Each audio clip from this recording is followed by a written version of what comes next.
What up, Search fam? Sharde here. It's Tuesday. Grab your tea. Let's get started.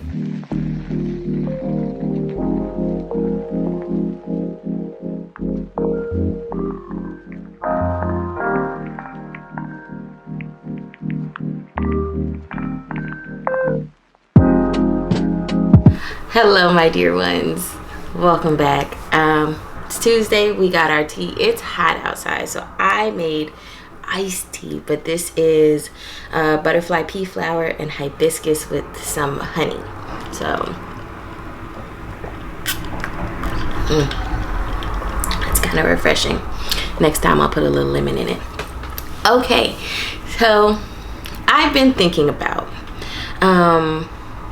what it means to raise your vibration, and we hear a lot about raising our vibration. And for those of you who don't know what a vibration is, it's understanding that everything is energy. So all things, all matter is just energy. It vibrates at different frequencies. My journal right here, this is a solid, but honestly the solid is vibration. It is atoms vibrating together at a certain frequency that makes this seem solid. So when we talk about that within ourselves, we think about our person is a massive energy, and at various points in the day, hour by hour in our lives, we vibrate at different frequencies. So when we talk about raising our vibration, it means that we are causing our entire being to move, the atoms in our body to move, the energy in our bodies to move at a higher frequency. And yes, frequency like sound frequency. So why would you want that? Why does that even matter? Well, the higher you vibrate is said to be directly correlated to your ability to raise your consciousness and to manifest, to live a life that is far more well constructed, right? So what I have been thinking about has been based on a TikTok I saw from Jasmine's Garden, and every now and then she don't miss. So she was talking about manifesting and how when you are in your spiritual journey, your manifestations need to be in alignment with your frequency or your vibration. So as you grow spiritually, you are, most of the time vibrating at a higher frequency, and thus your manifestations, your align at a different level. For me, this made me think about how when you grow, your perspective changes, right? And as we grow, as we become more conscious, as we more deeply connect to our true selves, all the parts of ourselves, to God, however you construe that. And I'm always going to say however you construe that, because everybody has sort of a different understanding of what spirit, supreme consciousness, God, the universe looks like, feels like for them. For me, God is the language that I am most comfortable with. So that's what I use. That's how I understand the entity, the creative energy that is larger than myself, that I also reflect. So that is bracketed. When we think about manifestation, and manifestation is such a buzzword, I think we fail to realize that manifestations have to have an alignment to them. It has to align with a certain set of values. Like a lot of times when you're manifesting early in your manifestation journey, you think about certain things, a partner, house, money, all of that stuff, jobs, which is fine.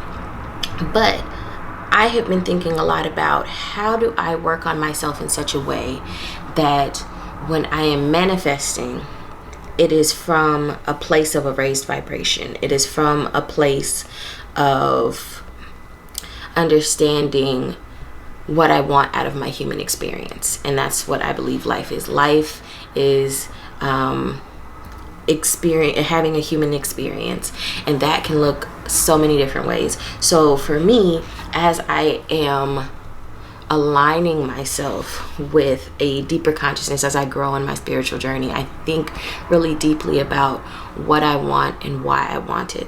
So instead of showing you how to manifest, which, to me is sort of a few steps down the line in the journey, let's back up a little bit and talk about how we raise our vibration, how we align our frequency with the ability and the power to construct and co-create a life and a human experience that we are proud to live. First, when it comes to raising your vibration, there is a lot of inner work that goes with that. And so I would start with, if you are just brand new and you're trying to figure out how to make sure those manifestations are spot on, and how to make sure you're curating an experience that is reflecting authentically what you desire, and not just a thing you think you want but may not be fully thought out, is to sort of sit with yourself. And that's number one. You have to ask yourself a myriad of questions. You have to look at where you are, what you desire, and how much of a gap there is between that. And that's not just to say, oh, I want to be a successful business owner, but right now I am a full-time student working retail, right? It's more than that. It's saying, okay, I want to be an entrepreneur and work for myself. And what that requires is a mindset of a certain level of organization. Am I organized? If I'm not organized, how do I get more organized? And working through that learning curve, becoming more organized. What do I want to sell? Getting a really good idea of who do I want to be in business? Who am I looking to reach? And I think all of those things that you think about specifically in business, since that's the example that I used, it are deeper questions that you have to ask yourself. So you start with the simpler questions, the who and the what. What do I want? Who do I want to be? And once you sort of mapped out those things, and you can do them in journal, like long form, journal form, or you can list it. And I think that's the easiest way to do it, because seeing it will make it easier to examine what you've written. So for me and my YouTube channel in particular, I said what I want to do is to show people how to, in this case, travel smarter on a budget, and pack and do it minimally, minimal cost, minimal packing, all of that. So I want to do that. I also want to show people how to search after a creative life. Cool, boom. And more importantly, my most important why, what I want to do is to provide a space where people don't feel alone. So if those are the things that I want to do with this YouTube channel, I'm like, okay, well, who am I in this space? Well, I am kind of most obviously an experienced traveler, so I have a certain level of knowledge, but I am also a person who is going through the growth and the learning process, and knows what it feels like to be alone. So I'm hoping that through my experiences and sharing those experiences, that someone else will see themselves and resonate with it and say, wow, I'm not by myself and I can grow, and there's somebody that's growing with me through the process. And so I'm building a community around that. So that's the who. And my what and my why are the same, right? In this case, my why is I want to help people feel seen. I want to help people feel empowered to chase after their dreams, to chase after travel and stretching themselves and exposing themselves to new things. Boom. So if I want this to be I want my YouTube channel in particular to be successful, what do I need? Well, one, I need to have a clear sense of what I want to do, and we did that with our who and our what. Cool. And then really getting clear about what that means. All right, what else do I need? I need to get in front of the camera and practice, and to shoot videos and post them. Cool, can do that. More importantly, I need to be consistent. Am I consistent? Not always. And so then I need to really examine, what does it look like for me to be consistent? Why do I need to be consistent? What causes me to struggle with consistency? And as I continue to align those things and really work on, the learning curve, which may be being in front of camera. I am not shy about talking to people or being in front of the camera, so that's not as big of a learning curve for me, but it still is learning how to talk to a lens, essentially, and act like it's a person, because you're reaching beyond what you're sitting in front of.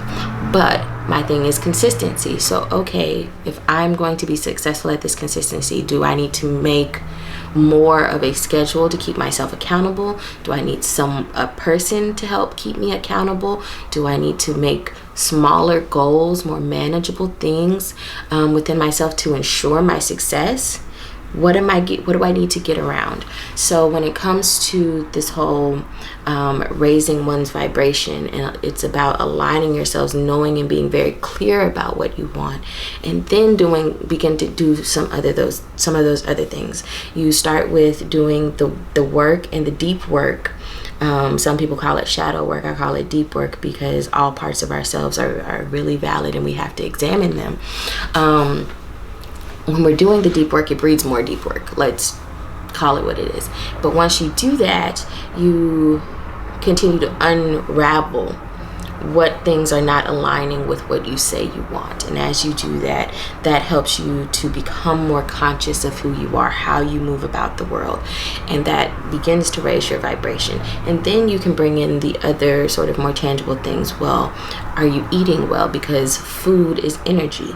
Food vibrates at a frequency. Whole foods, water, raise your vibration, because you're literally feeding your vehicle to be able to connect deeper, right? Because you're feeding it good things in, good things out. That's how that works. And we can be very brief about that, because there are so many videos and resources that tell you about that. Meditation, yes, but when I think of meditation, it's not just meditating on the thing I want. It is sitting silently with myself, sitting in my own being present, practicing being present in every moment, not getting too caught up in going toward the future, not getting too caught up in what I did in the past, but staying here and knowing that I exist, grounding myself in the present. That is a really important facet of raising one's vibration, because when we get pulled too far in the future or the past, we are not able to really take stock of what we're experiencing right now. And taking stock of what you're experiencing right now helps to push you forward, because in every moment you're checking in with yourself. You're minding your thoughts. You're minding what goes into your brain. You're minding what comes out of your mouth. And that's what I mean by being present. It's not just being like, oh, I'm in my body, but it's also taking stock of what I am ingesting and what I am producing. Same thing with food. What I put in my body is what will ultimately come out of my body. What media I consume, what habits I do, those are the things that are going in and the things that are going out. And that affects how you're able to better align with what you want. And that also starts to color what you want. So when you're on this journey and you are raising your vibration, when you're aligning yourself, the things change, because as you raise that vibration, as you unlock more parts of your mind and your spirit and yourself, you begin to realize what you want is different. You might have started in this one place, and through doing that deep work, through practicing being present, through putting good things in your body and putting good things back out into the world, you'll see that what you want begins to change. You get deeper into and closer to the root of what you actually want, right? So if I say that I want to make sure people are not alone, that has been years in the making for me to figure that out through doing the deep work, trying things with my YouTube channel, and realizing that what I love is to see people win. And I love to be present with others. I love building community and seeing people grow. I love seeing the lights turn on. Call it the educator in me. And so those things that I value shape what my desires are.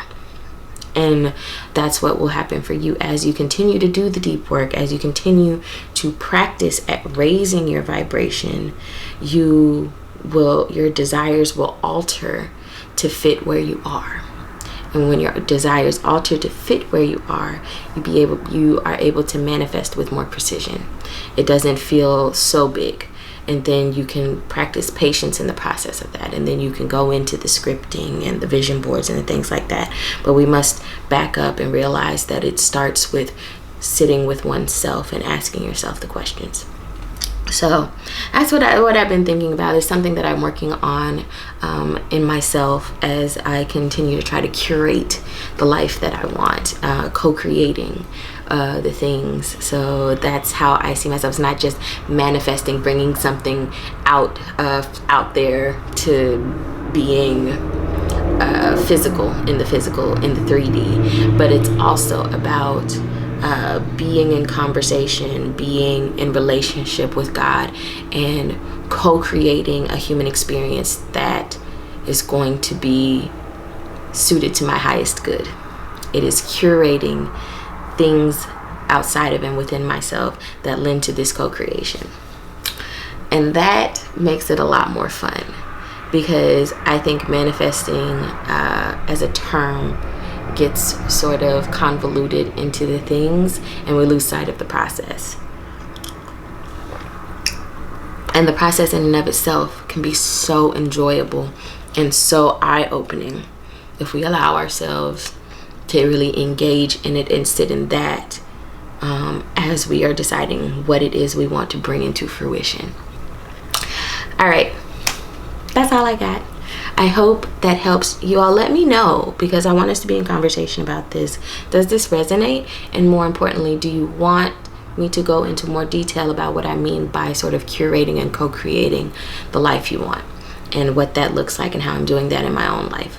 As always, dear ones, I hope you have a wonderful week.